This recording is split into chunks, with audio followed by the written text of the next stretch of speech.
VCY America presents Crosstalk, a nationwide call-in program discussing issues that have an effect on our families, our communities, our churches, our nation, and our world.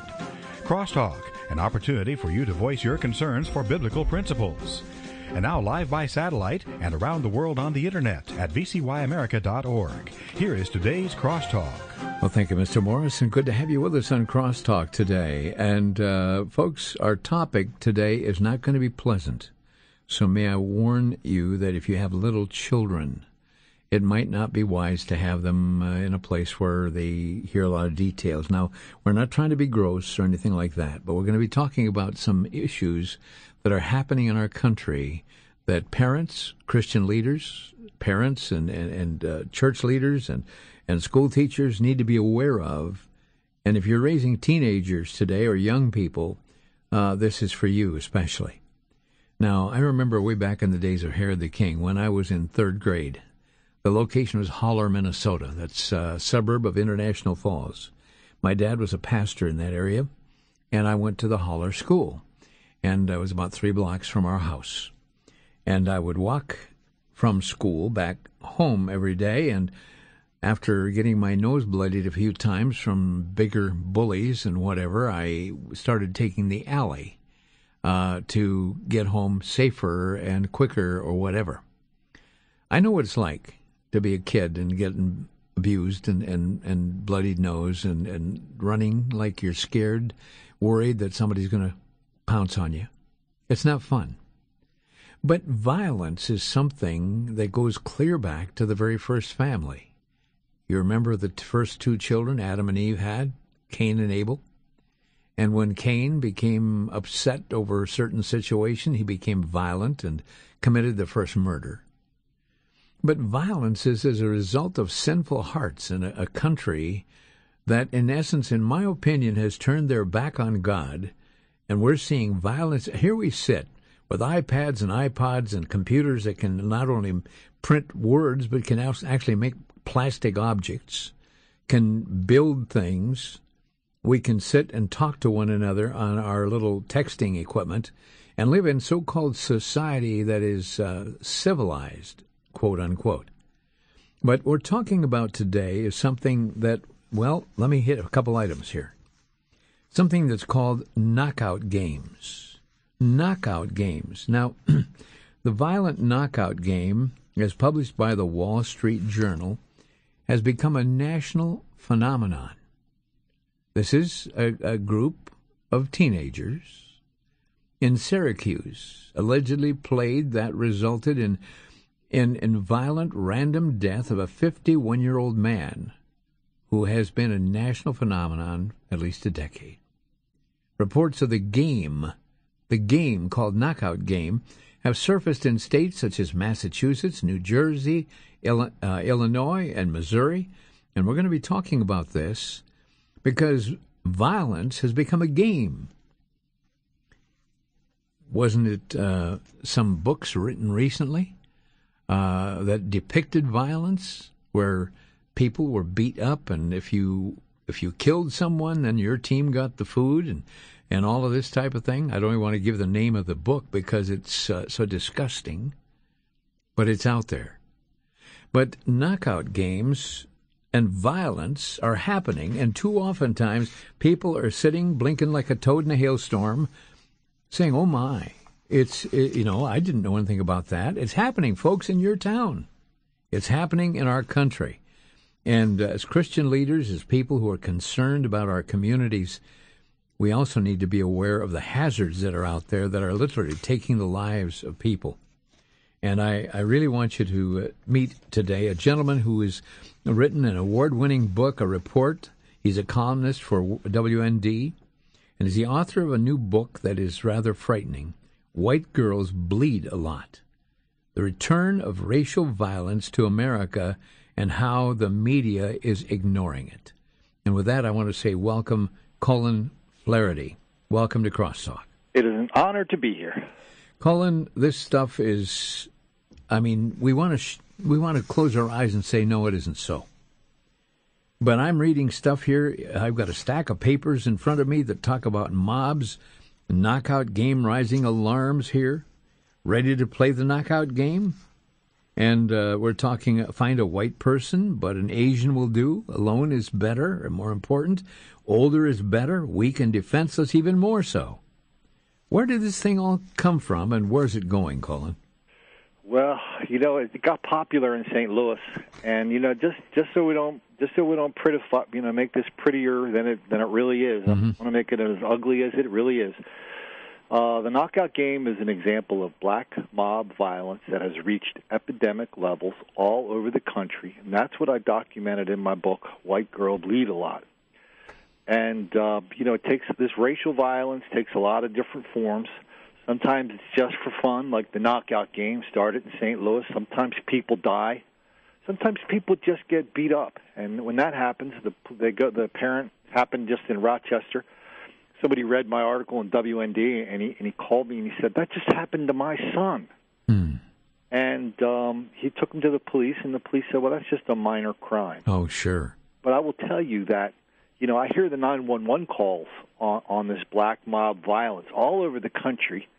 And what police describe as a minor crime, the people that are involved in it describe as life-threatening. They're terrified. They're panicked. And there's something going on, and the newspapers refuse to report it. The police chiefs and the mayors don't want any part of it. But because of talk radio and the Internet, we can see, and video, we have a good picture of what's happening, and it's happening all over the country. That includes the knockout game. Colin, this issue of violence and killing, sometimes it's called a crime of passion, but there are other situations where it's becoming amusement. I, just 50 feet from where I'm sitting, go through the wall out to our parking lot. About 8 months ago, I was pulling out into the parking lot, and a gentleman was coming through our private parking lot, and I was not moving enough fast for him, I guess, and he blew his horn and tried to literally cause a ruckus, and so I stepped outside my vehicle. He stepped outside of his, and he says, I'm going to kill you. Now, I want to make it very clear. Our talking about black violence is not accusing people because of their nationality. It's the condition of the heart. But what's happening, it's becoming vogue.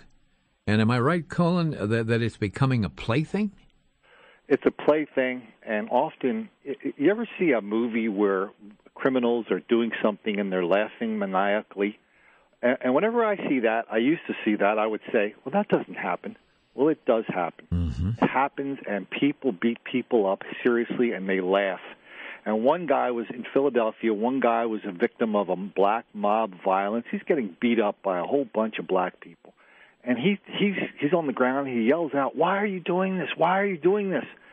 And somebody said to him, "It's not our fault. You can't fight." Now, could we talk about the whole racial thing just for a minute? Go ahead. Here, we live in the most race-conscious country in the world. Every day, you and I can pick up a newspaper and read about black caucuses, black colleges, black teachers' unions, black police officers' unions, and so it's very race-conscious.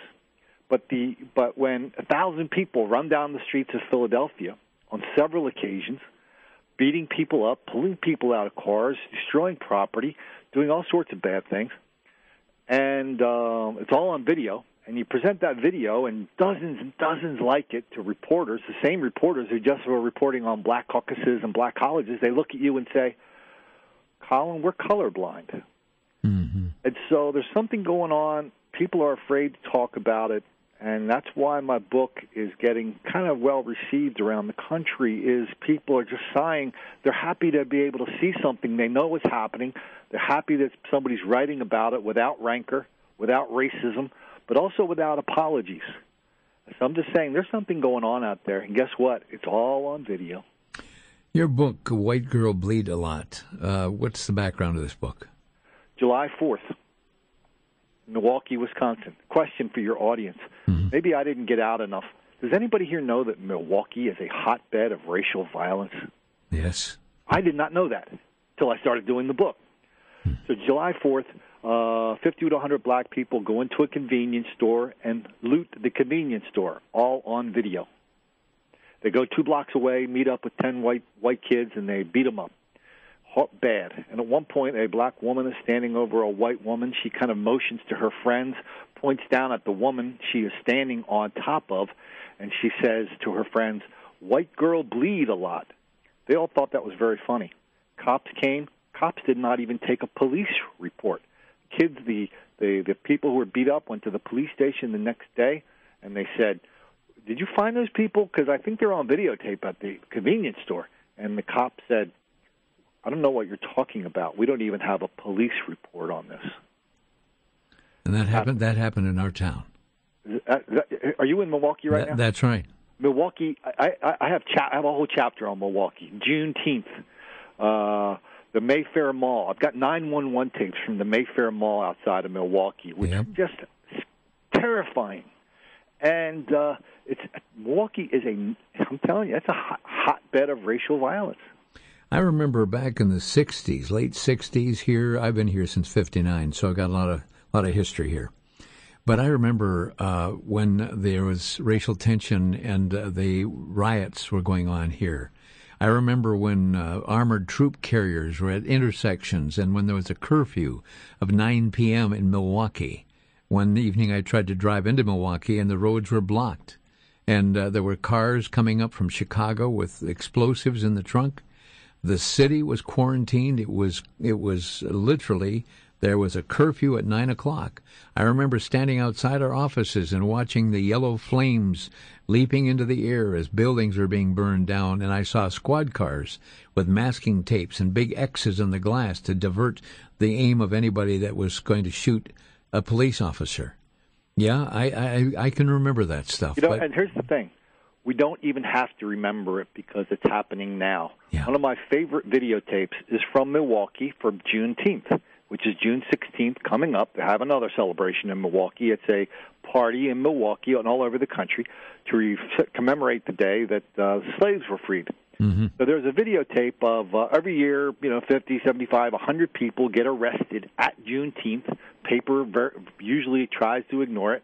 But there's one case a year or two ago, it was on video, where the reporter is talking about what happened on Juneteenth, and behind him there is a crowd of 500 to 1,000 black people on a helicopter camera, and this mob is running up the street. They pulled 2 people on video out of their cars, beat the living stuff out of them. And in the meantime, there's 1,000 people involved in this. The reporter's going, "Well, it's too bad. This is just a few people ruining an otherwise nice day." A few people, yeah. Just a few, and it's like he's not even watching his own video. So there's a lot of stuff in Milwaukee on video. St. Patrick's Day, Juneteenth, 4th of July, over and over and over. And the Milwaukee media is very, very eager, way too invested in trying to convince us this has nothing to do with race. We're going to be back in 60 seconds, and I want you folks to listen as we talk about the knockout games here. And as we think of this and what's happening, I tell you, Colin Flaherty is with us today. He's written the book, White Girl Bleed a Lot. There's more to be said. Stay with us.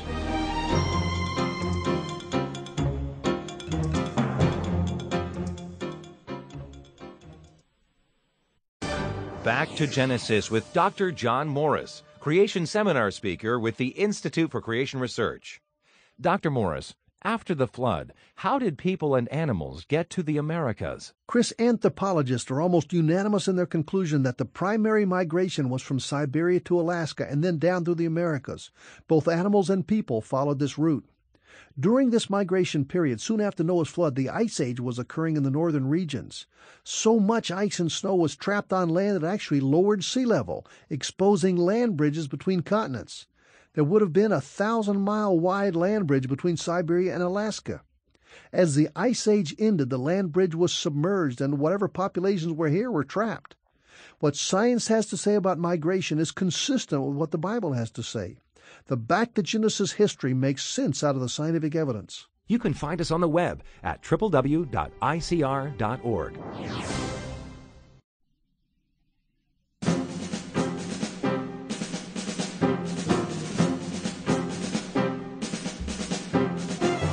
And welcome back to Crosstalk, where we're talking about a phenomenon known as the knockout game. And our guest today, Colin Flaherty, is an author, a man who studied this phenomenon, if you want to call it that way, finding our home city, one of the star cities, with this anomaly occurring within our culture, and every reason to be concerned across America because this stuff's contagious. Now, let's go back to the knockout game specifically. How do you describe it? What happens?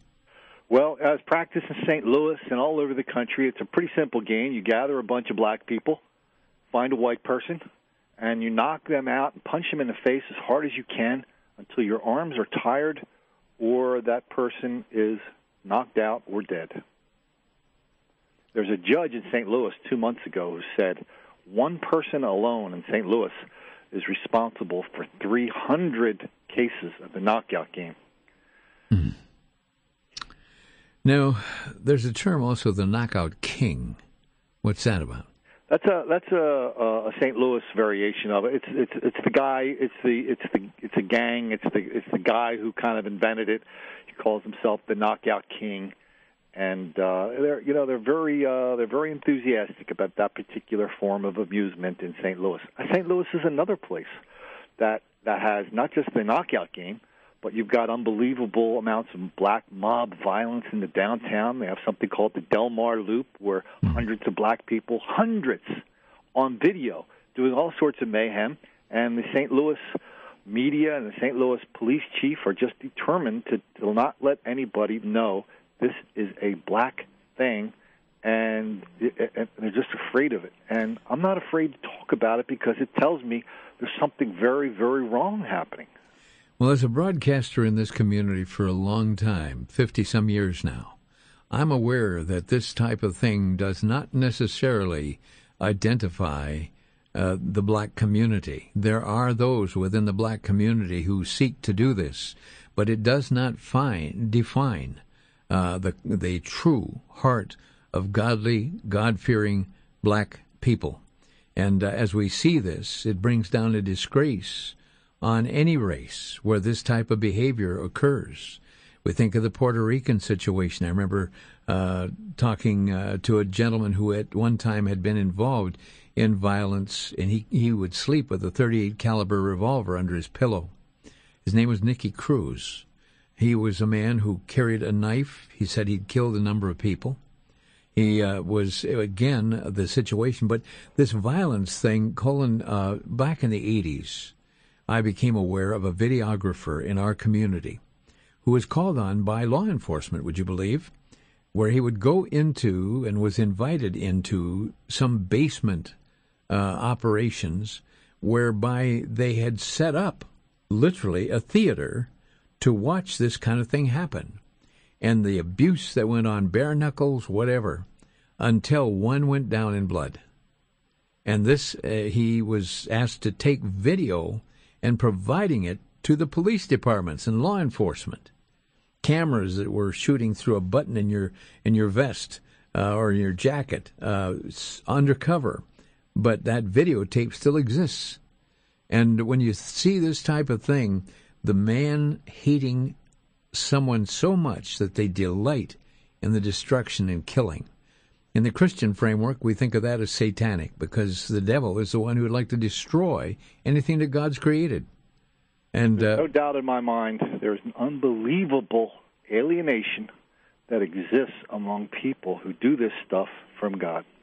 And you know what's happened today when we see people cursing God, when you see them forbidding anyone to even mention God or Jesus in the classroom. The Christian God. Yeah, right. They don't have any problem with Islam, I don't think. You can promote Islam till the cows come home. Man. But then we find the soldiers in Afghanistan where someone had provided Bibles in Arabic. And what happened? They burned the Qurans? No, they burned the Bibles. So you throw God out of the picture, you wonder why things are happening. There's no standard of right or wrong, and kids are being raised in an environment where it's blood and guts. Can I introduce something that I'm writing a book on now? I haven't even told my publisher about, and it Sure. also involves Wisconsin, and it involves kids. Sure.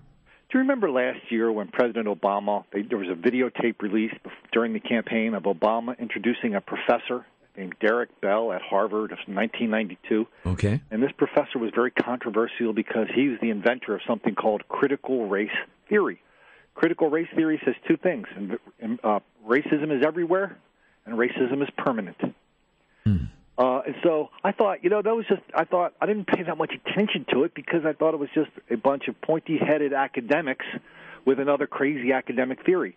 Critical race theory now is being taught in over 200 school districts in the country, and including one state where the state provides training in critical race theory and white supremacy and white privilege and how evil it is. Can you guess the name of the state that has trained over 500 teachers in dozens of school districts? It's a little state called Wisconsin. Oh, brother. And this is something kids are learning from very early on. Black kids and white kids are learning that white people are bad, black people are permanent victims. And so when you see all this anger, you see all this violence, people keep asking me, because I think I've seen more of it than anybody, and they say, Colin, what's causing this? Well, till recently I always said, hey, I don't know, because it's kind of above my pay grade, and everybody has their own like peculiar excuse or reason. But I will tell you, this critical race theory is just as pernicious as you can imagine. And I have some of it on my website at whitegirlbleedalot.com talking about it, and there's videos of it. It's just as bad as you can imagine, and it's being taught in schools. And folks, this is a situation, and I've mentioned this on a previous broadcast, but school teachers can have a tremendous influence on kids. And I was called to a public school here some years ago to speak on the issues of drug abuse and the dangers of it, because we had a division of VCY America called the Drug Abuse Information Service. And there I was at Pulaski High School, standing, waiting for the kids to come in the classroom with the teacher standing right next to me. He stops a lovely young lady who's dressed neatly, looked very, very fine. Coming into the classroom, he stops her and says, called her by name, I finally discovered a vocation that you should pursue. And she said, what is that, Mr. So-and-so? He says, you should be a prostitute. Now, this coming from a tax-paid teacher. And if you're talking about this teaching of the same violence or reason for violence or bias that brings about violence being done at the expense of taxpayers' funding to public school officials, somehow or other that bothers me, you know? You were talking, you mentioned the Bible and Islam and things like that.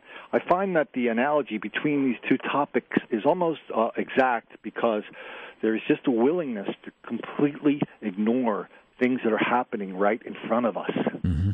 We don't want to believe that Muslims are killing Christians all over the world. We want to believe it's somehow accidental. We don't want to believe that black mob violence is at epidemic levels all around the country, despite the fact that there are hundreds of videos. There's so many, I can't keep up with them right now. And folks, and I say this to all of my friends who are of the black community, who love God and who love righteousness and want to stand for what, there are so many even young people, and I've worked with juvenile young people over the last 25 and 30 years.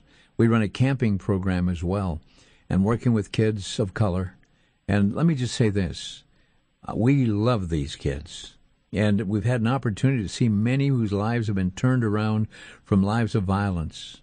I was approached by a security guard some time back in a hospital where I was being treated for an injury. And this young man came up to me. He says, is your name Vic? I said, yes. He stood about 6'5". He must have weighed about 285 pounds of muscle. And he looked down at me. He was an African-American young man. And he took my hands in his. And he said, Mr. Vic, he said, you don't remember me. But when I was 12 years old, you told me about Jesus. And I never got in trouble after that. Thank you. You see, there's an answer. But today we have those who are seeking to promote righteousness. But on the other side, we have those who are seeking to promote violence. And this is exactly what Colin's talking about today. Now, there's one story that after one murder, who knows how many beatings, city officials finally admitted that the knockout game has come to Syracuse.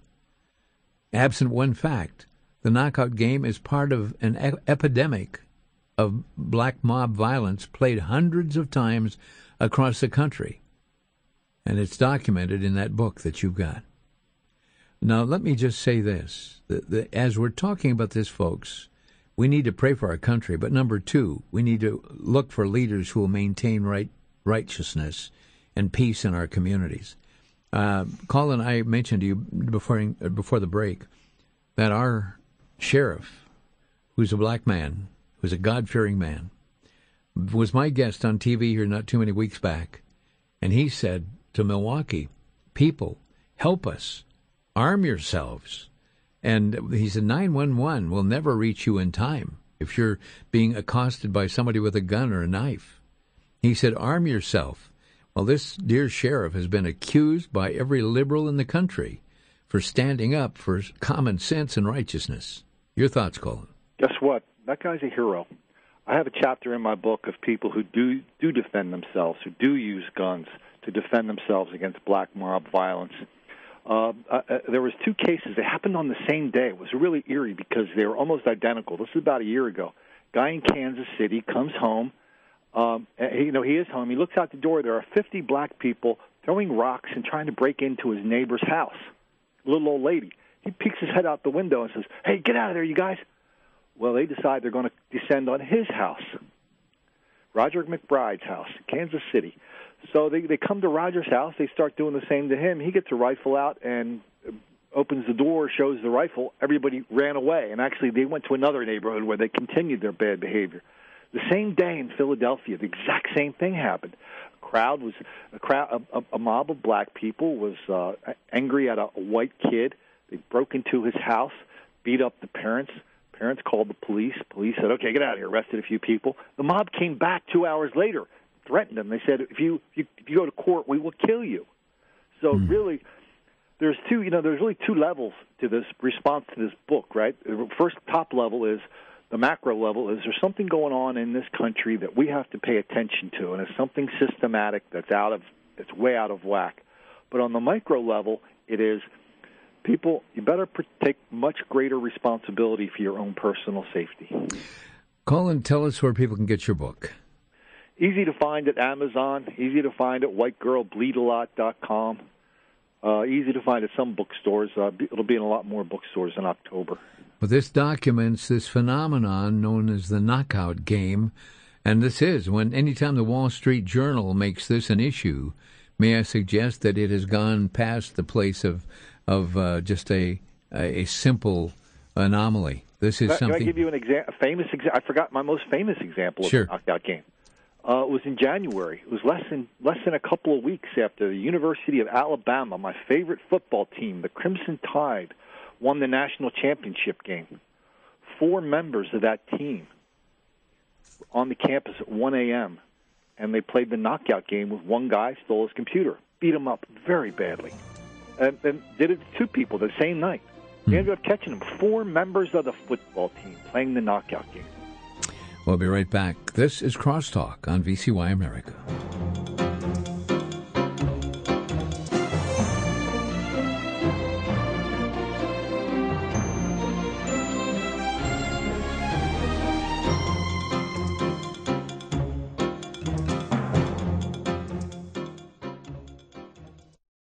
Is America on a collision course with God? In the book, As America Has Done to Israel, author John McTernan indicates there is a direct correlation between the alarming number of massive disasters striking America and our leaders pressuring Israel to surrender her land for peace. Costing hundreds of lives and causing hundreds of billions of dollars worth of damage, dozens of disasters, including devastating earthquakes, raging fires, hurricanes, floods, and tornadoes, have hit America, and always within just a short time after putting pressure on Israel. The book not only points out the correlation to these events, but also gives guidance as to what you can do as an individual, and what America can do to change the direction of our country in relation to Israel. Copies of the book, As America Has Done to Israel, are available for a donation of $17 or more to VCY America, and can be obtained by calling 1-800-729-9829. That's 1-800-729-9829.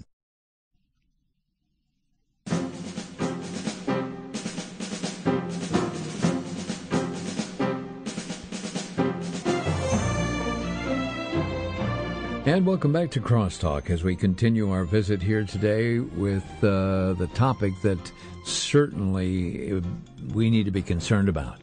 The knockout game, this type of thing that's going on around our country and becoming worse and worse and worse. And our guest, Colin Flaherty, is with us, a man who's written a book, a courageous book, dealing directly. And I want to make this very clear. Though we are talking about an ethnic group of people, I know that there are thousands and thousands of people within the black community that hate violence just as much as anybody else does.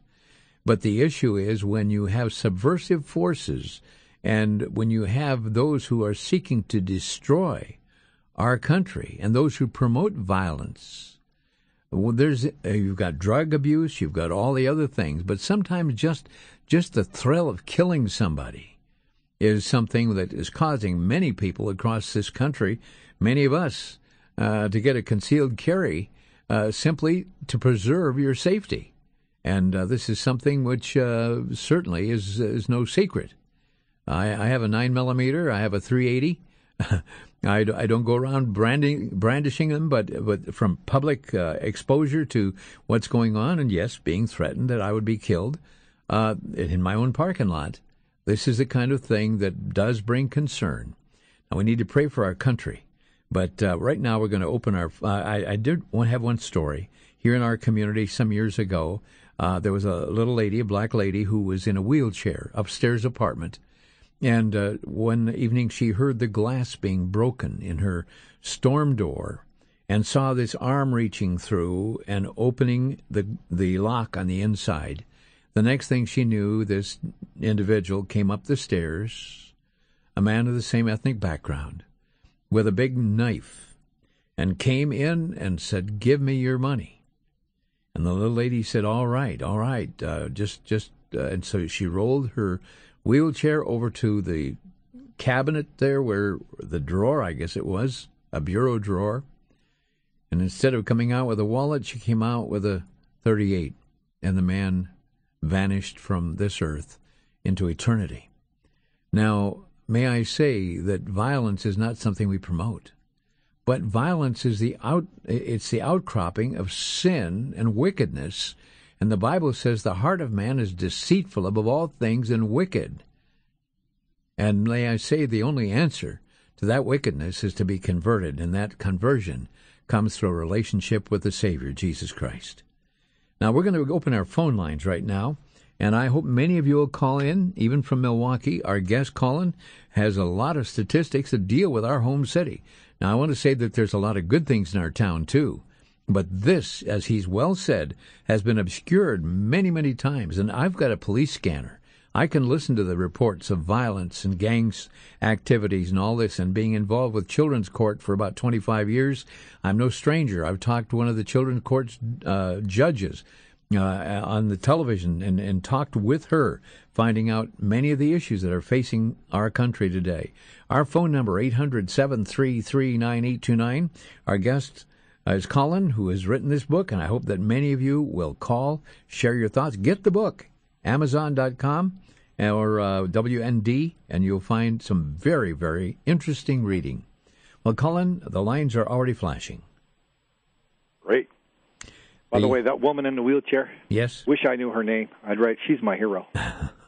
Well, interesting, the night that the sheriff said that on our TV station, one of the cameramen 6 hours before had been confronted outside of an abortion clinic. They were holding signs urging people not to kill their babies, and one of the advocates of abortion came at him with a knife. And he had to use his concealed carry simply to hold them off. And ultimately, this happened, and the sheriff was so interested in this story. He said, "You did the right thing," because he said, "We cannot." He says it's 15 to 20 minutes if you call 911, and what's going to happen in that 15 to 20 minutes with you? I am sad to report that among chiefs and sheriffs, your sheriff, who's a hero, is in a minority. Let's go to Tomah, Wisconsin. We're going to talk with James. And James, you're on the air with Colin. Yes, thank you for taking my call, and thank you for bringing light to these issues, especially with what's going on with the Trayvon Miller travesty. Yes. that's just a shame. That should not be going on. This was going on a few years ago. They called it wilding. If you remember back the headlines about 4 or 5 years ago, maybe a little more, there were a few reports of what they called wilding, and it was considered to be a black cultural thing. They tried to justify it, but the backlash among the readers of the papers and among the people who received the information from the press was such that the press stopped covering it. It didn't go away. They just stopped covering it. I think that's what's going on right now, that we have the very same thing going on. They're calling it something else. They're dressing it up, make it sound nice and pretty and rosy like something fun, and then just stop covering what the real issue is. Thank you very much for that call from Toma, James. Appreciate that. I realize by bringing this topic up, there'll be those who criticize me, without a doubt. But you see, folks, we're talking about something that is real. And this is not just something to blame on a particular racial group. There are those who incite this kind of activity and using the historical ethnic issues to inflame it. And our culture... May I quote from my favorite book? Please. Speak the truth and fear not. Yes. Let's go right now to Idaho and talk with Jeff. And Jeff, you are on the air. Hello? Yes, Jeff, go ahead. Yes. Do you have history of... certainly there have been stings in responsible police departments where this situation could have been set up and let the community know that this just will not be put up with. Do you have any history of that, sir?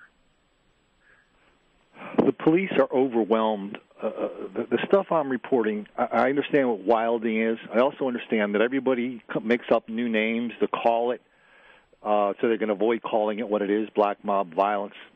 The police are overwhelmed by this. The cops on the beat are heroes. I get letters from cops every day. New York, Chicago, all over the country, Arizona, all over the country saying, this is the book we would write if we didn't want to get fired. So the cops are overwhelmed. They don't know what to do. And so, no, I haven't heard about that.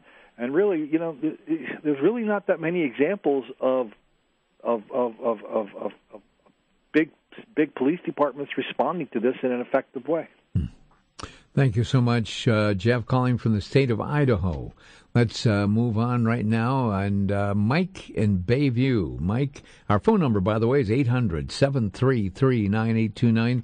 Mike, welcome to the program. Yeah, hi, Vic. I happen to be your cameraman. Yes, this is the man who I was talking about. That's for sure. And had it not been for Sheriff Clark, I believe, the police department didn't want to do anything about it. And they did, I think, along with Sheriff Clark, bubbling the water, had gotten the police back on it. And one more thing, our mayor is so anti-gun that it's almost a shame that he doesn't want anybody to protect themselves. But thank God I had a gun that day. I didn't have to use it. When he saw it, the situation was over. And as far as black mob violence, yeah, it's happening. It's happening when they're ransacking the stores and pulling everything off the shelves. So get a concealed carry permit and be prepared to protect yourself. That's what Sheriff Clark says. Thank you, Mike. God bless you. Have a good day, Vic. Thank you. We got 3 open lines right now if you'd like to join us. 800-733-9829. 800-733-9829. And right now we're going to go to Fabrizio in Milwaukee. And Fabrizio, you're on the air. Hey, brother. Thank you for how busy you guys are about the Lord's work here. You got to turn your radio down, Fabrizio, because we've got a 7-second delay here. Yes, sir. Thank you. That you guys are so busy about the Lord's work, and I'd like to turn to the Word of God here and what Proverbs 6 and Galatians 6 has to say on addressing this issue. That there's answers and there is a solution. About this knockout game in Proverbs, he that therefore his calamity shall come upon himself. He who soweth discord, and these people are going to they're going to be broken from what they're doing without remedy. His reproach shall not be taken away. And when you go to Galatians 6, after Proverbs 6, it says, be not deceived, for God is not mocked. God is not mocked. For whatsoever a man soweth, that shall he also reap. Those that to the flesh reap corruption. Those to the spirit reap life everlasting. Amen, Fabrizio. You're right on target, and you can't go against God's rules without paying the price. Kathy in Monroe, Wisconsin. Kathy, you're on the air, and Colin's right here with us. Hi. Yeah, just reminded me of when I was reading about the days of Noah. God said that He was sorry He ever made man because of all the evil. When you take God out of the equation, man does what is right in his own eyes, and we're living in the last days. Evil is called good, and good is evil. It's just really sad. It's amazing how important is what you just said. The evil is good, good is evil. That happens all the time. You see the people who are out there, the predators, committing these horrific things on videotape. You have people like Al Sharpton, excuse me, come up and saying that the predators are the victims. Excuse me, and the people who notice it, they're the ones to blame. Excuse me. That's all right. Well, we're going to move right along. Thank you so much for that call, Kathy, from Monroe. Let's go to the state of Maryland and talk with Jerry. And Jerry, you're on the air. Go right ahead. Hello, Jerry. You're on the air. Hey, how you doing? Fine. Thanks for having me. Fine. Thank you. I'm a believer in Jesus Christ, and I just want to thank you for your show. And I don't believe that anyone who has any kind of illness like hatred towards black or white will inherit the kingdom of God. And I'm saying this here to say, it's just like the Rodney King situation. Our leaders out there promoting these kind of stupid nonsense, just like the police chief back then, whether it's Al Sharpton or whoever. And I do not condone this kind of behavior from no person. America is too free to be operating this way, and I'm saying this here. It's not all white people are bad, and not all black people are good. They're good and bad in everybody, but that's right. People make their own choice, and whatever choice happens, they make, and it's not in their favor. In their favor, they have to live with it. In other words, if a man comes to rob me, I think he's come to kill me. So then if he happens to get killed in the process, that's on him. And I'm saying this here to all the store owners who work hard. Arm yourself. Arm yourself and protect yourself. Don't let no one overrun you. Don't be a fool for anyone. And for the person that is hosting the show, the other guy, there's no such thing as a good president. George Bush, all this stuff been happening way before these guys. But America needs to wake up and realize what time it is, all right? Thank you so much, Jerry, from the state of Maryland. And may I just quote a verse as we're coming up on the break? The Bible says, the heart of man is deceitful above all things and desperately wicked. And this knows no national boundaries. Mankind has got a wicked heart, and the only answer is to be converted.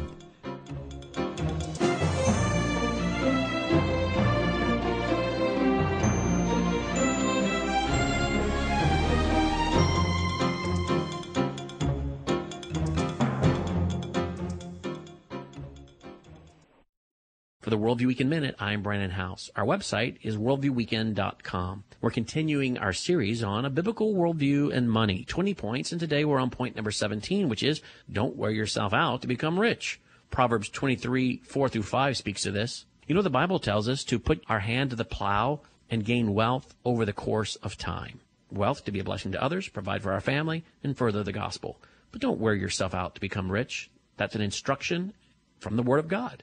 Number 18, the New Testament church is to use resources to care for widows and orphans. James chapter 1, verse 27 speaks to this. I could give you more references, but the Bible is very clear. The New Testament church is to care for widows and orphans. Now, if there is someone who has a grown child, that family is to care for that widow. But if they don't, the New Testament church is to make sure she's cared for.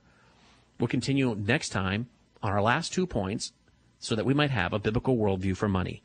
Our website is worldviewweekend.com.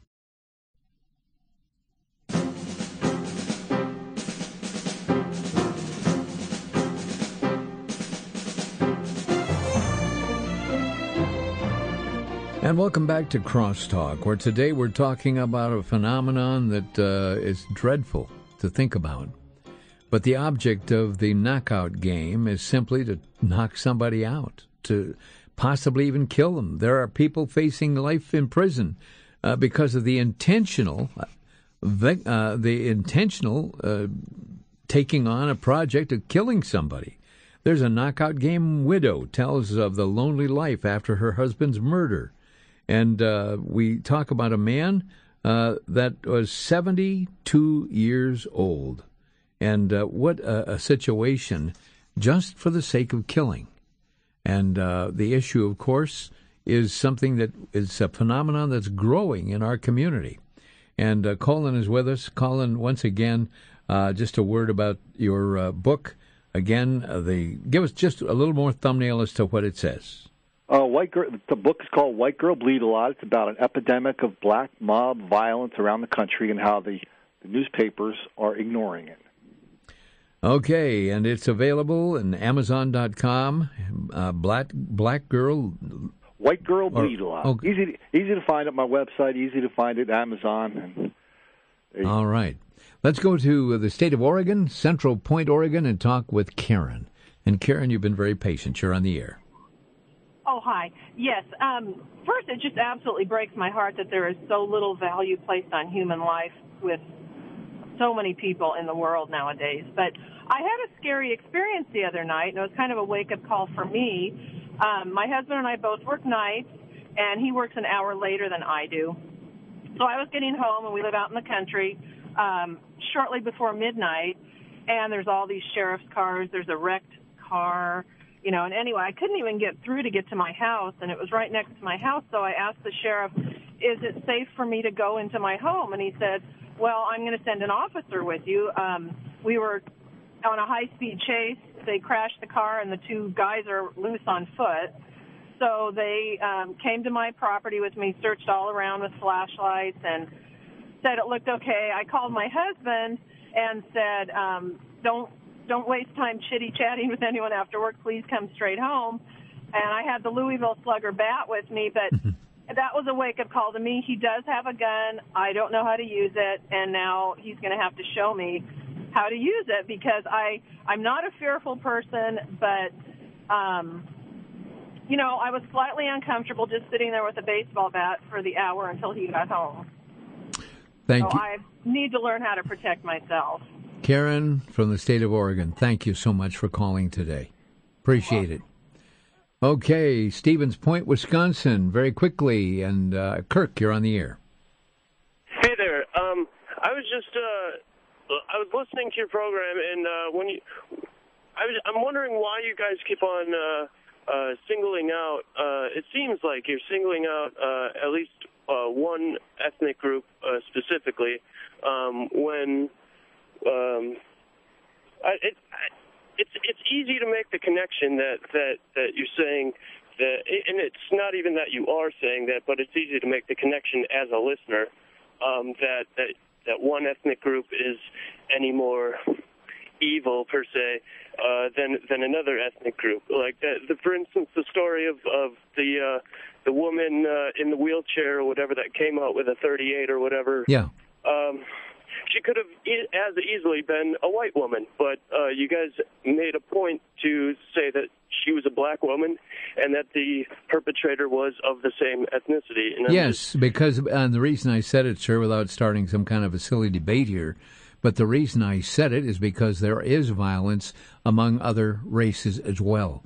We're not here just to pick on the black race, but there are perpetrators who have found young black men who may not be employed, who may not have had a father to even raise them in a cultural and a spiritual manner, that are finding the Pied Pipers of violence that are going around, parading around, and bringing together a whole bunch of people and being taught how to create violence. That's what I said, sir.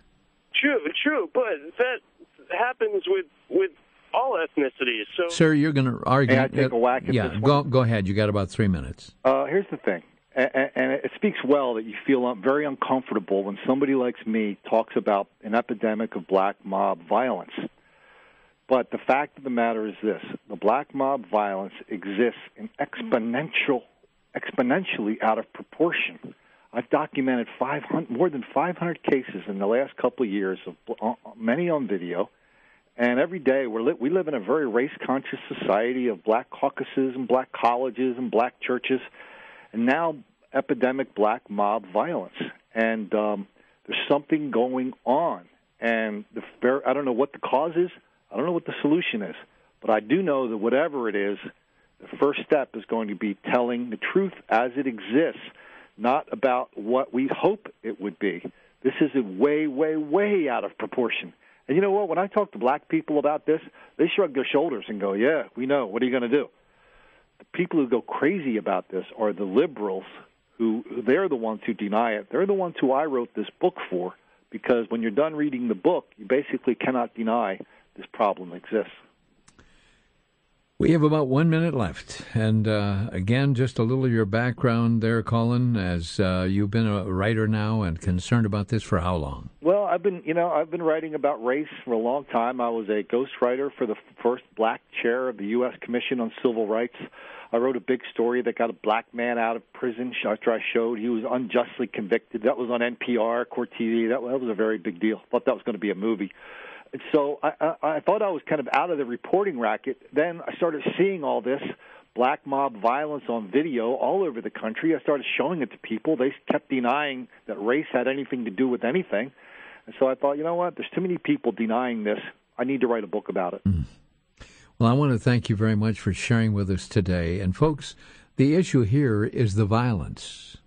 This is the situation. And when you find a people group, whatever that group is, that's being led, as I said, by the Pied Piper of violence, and the effort is to destroy God's creation, to kill, to maim, to draw blood, this is against God's word. It's against decency. It's against our entire culture, and it's become a plaything in our society today. Colin, thank you for joining us today. It's been my pleasure. And join us again next time you come to Milwaukee. Oh, I look forward to that. Thank you, sir. Thanks for joining us on Crosstalk.